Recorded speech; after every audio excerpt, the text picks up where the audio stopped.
Hi! Many new teachers have questions about the most optimal way of planning a language lesson.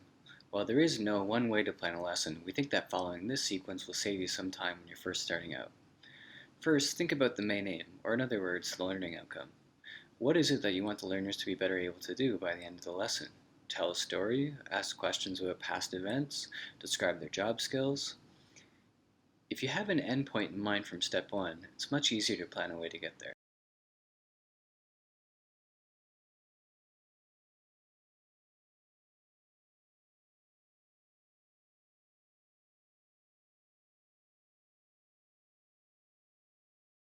Next, you need to assess which material you have and what lesson framework is most conducive to achieving the lesson aims.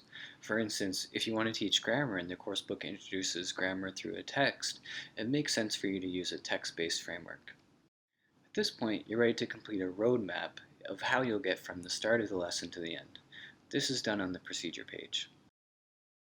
Since you already have in mind the final activity, step 1, it is much easier to assess which language items the learners will need to complete that activity. Thus, when you're researching the target language, you can narrow your scope to only the language uses that the learners will need to complete that activity. In some cases, certain grammar points have 3 to 6 uses, and you might only want your learners to be using 1 or 2 of those.